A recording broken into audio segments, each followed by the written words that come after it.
después de que su esposo, Jim Elliot, junto con otros 4 misioneros, murieran atravesados por lanzas mientras intentaban alcanzar a una tribu en la selva del Ecuador, Elizabeth Elliot vivió y trabajó en medio de esa misma tribu por 2 años. Esta es una historia hermosa del glorioso mensaje transformador del Evangelio.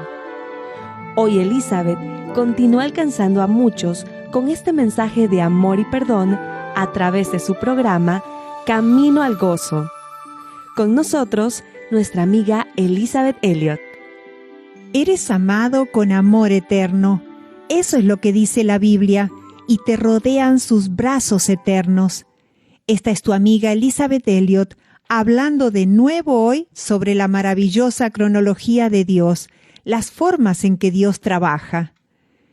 En nuestro programa anterior hablé sobre las distinciones en las formas en que Dios obra, por ejemplo, sus secretos y sus revelaciones, su voluntad secreta y su voluntad revelada.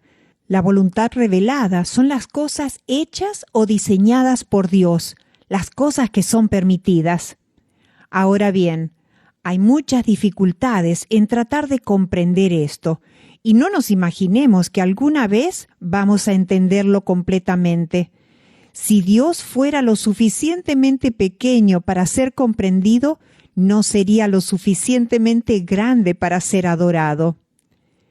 Job, por ejemplo, no podía entender las cosas que le habían ocurrido, pero sabía que tenía que atenerse a los mandamientos. Job 23:12 dice: «Del mandamiento de sus labios nunca me separé. Guardé las palabras de su boca más que mi comida». Job fue un hombre que sufrió terriblemente.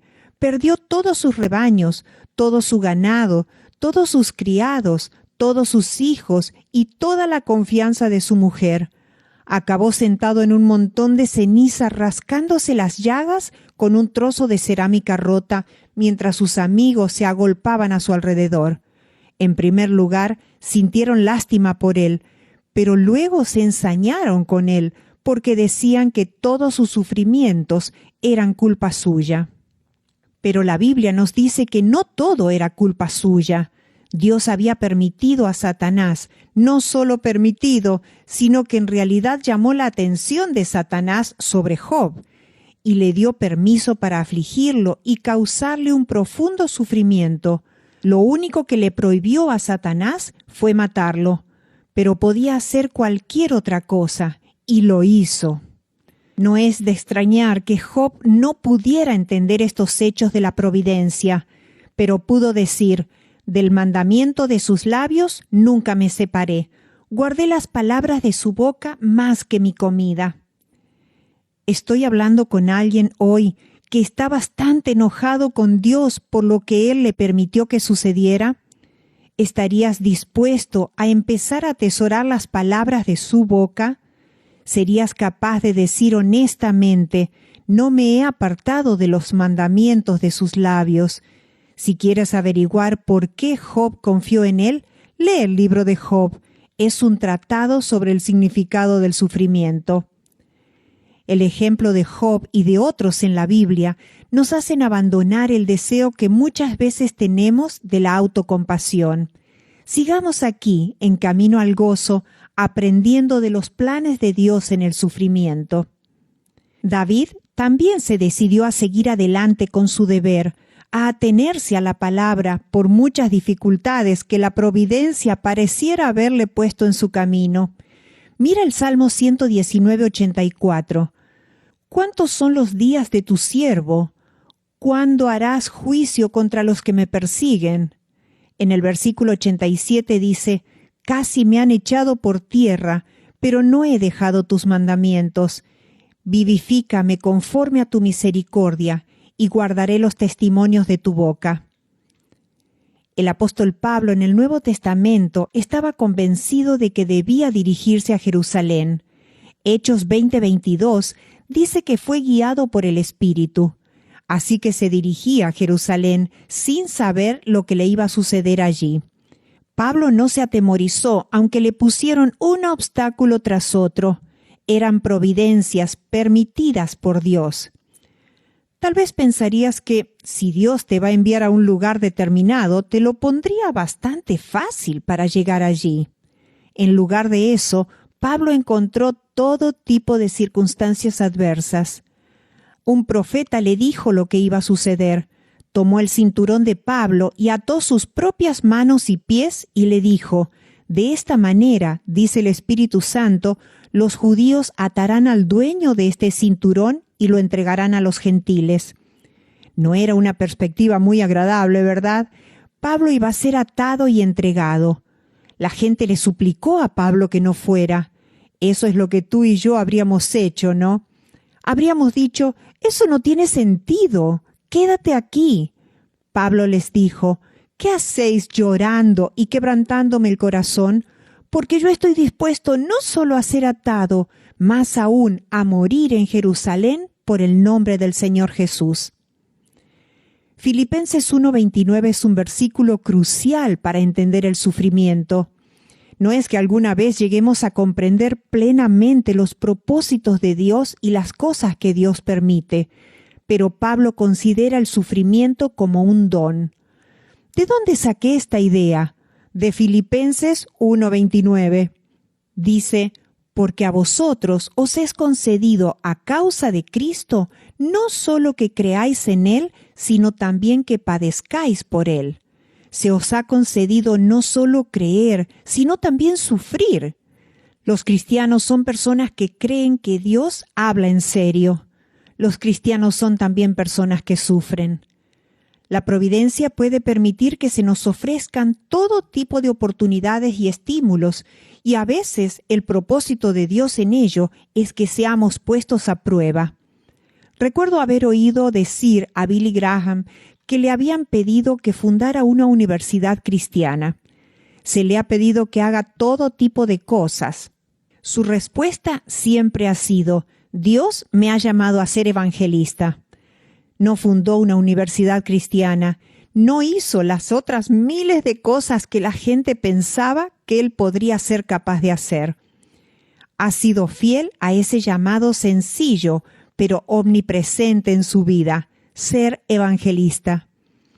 Pedro trató de impedir que Jesús fuera a Jerusalén. ¿Recuerdas ese incidente? Jesús caminaba hacia Jerusalén con sus discípulos. Les estaba contando que iba a ir allí, que iba a ser maltratado e iba a sufrir muchas cosas a manos del sumo sacerdote y lo iban a matar. Bueno, Pedro dijo exactamente lo que yo hubiera dicho y probablemente lo que tú hubieras dicho también. «No, Señor, eso nunca debe pasarte a ti». ¿Sabes lo que fue eso? Era una sutil tentación del diablo para intentar persuadir a Jesús de que salvara su propia vida. ¿Recuerdas las solemnes palabras de Jesús? «El que pierde su vida por mi causa, la hallará. El que quiera salvar su vida, la perderá». La respuesta de Jesús a la insistencia de Pedro para que no fuera a Jerusalén fue: «Apártate de mí, Satanás. No piensas como Dios, piensas como piensa el hombre».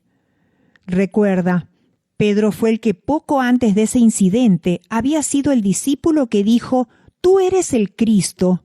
Esa fue una revelación que le llegó a través del Espíritu Santo. El reconocimiento de que Cristo es el Hijo de Dios. Y aquí está, intentando persuadirlo de que no haga la voluntad de Dios, de que no suba a Jerusalén. Jesús le dijo: «Piensas como los hombres». A Robert Lee, un gran líder de las fuerzas militares de su país, le ofrecieron la presidencia de una universidad al terminar la guerra. Era un hombre humilde, por lo que acudió al capellán de la Marina en busca de un consejo. Al capellán no le hizo ninguna gracia que Lee se planteara siquiera ser presidente de una universidad tan pobre y frágil. Lo único que Lee le preguntaba era: ¿cree que soy capaz de hacerlo?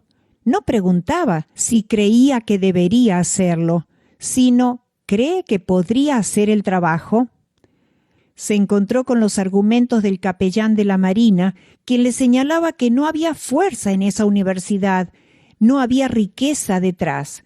Era una escuela pobre, Ciertamente ni siquiera debía ser una consideración para el general. La única pregunta que Lee había hecho fue: ¿cree usted que soy competente?